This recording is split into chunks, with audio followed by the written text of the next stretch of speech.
Folks, I'm Haynes Shelton with North American Whitetail Magazine. I'm back again with Sam Forbes, our digital editor. This is part 2 in our short digital series on creating a new food plot back in the woods here on my farm in North Carolina.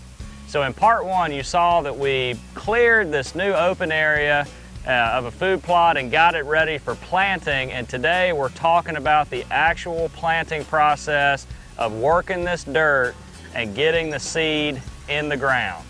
And so for the project, we used the new Polaris Ranger XP 1000, the big game edition. This unit is very powerful, and it was designed for land management and for deer hunters. It has a ton of great features, and it is more than capable of pulling any UTV food plot attachment.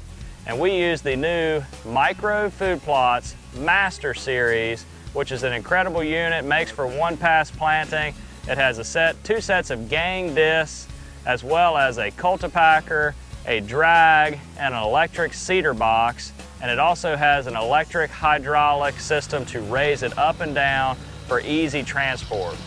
I tell you, we had great success. This combination worked flawlessly. It sure did, and it was fun to buzz around in here.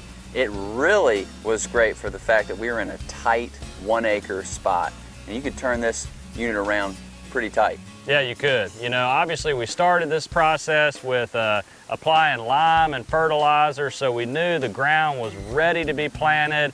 We had made our soil amendments based on a soil test, and then we began the process of really loosening up the dirt, you know, busting up those big dirt clods, creating that good fluffy dirt that's ready for planting.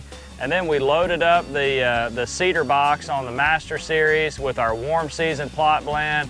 We're planting in the spring, but what we're talking about is totally applicable in the fall.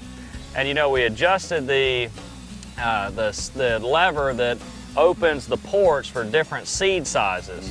And we were planting, you know, cowpeas, soybeans, sunflowers, different size seeds, but we read the chart inside of the cedar box, and we put that lever on the correct setting, and then through the electric switch box, you turn that cedar on, and basically those discs work the ground, the seed falls out of the cedar box, and then the Cultipacker and drag bury that seed, and the end result is a perfectly planted seed that is at the correct depth in the ground for basically any common food plot seed.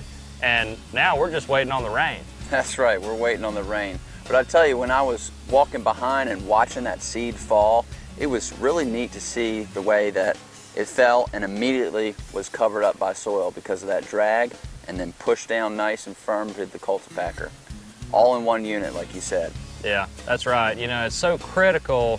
The Cultipacker plays a big role, and I've talked about this before, but the seed bed and seed to soil contact is really what increases your germination rates, and it's critical for those seeds to germinate and to thrive. You got to make sure they're covered at the correct depth. You got to make sure they're firm in the ground, and then when you get that rain, you're good to go, and we're gonna have a food plot here. I can't wait to see it. Well, Haynes, I'm really excited to see what grows here this warm season in this little tight wooded food plot. This Polaris and this Master Series did a great job for us cultivating and planting. In part 3, we're going to really dive into the specifics and details of this Polaris and the Master Series and tell you why it's such a great piece of equipment for whitetail food plotters.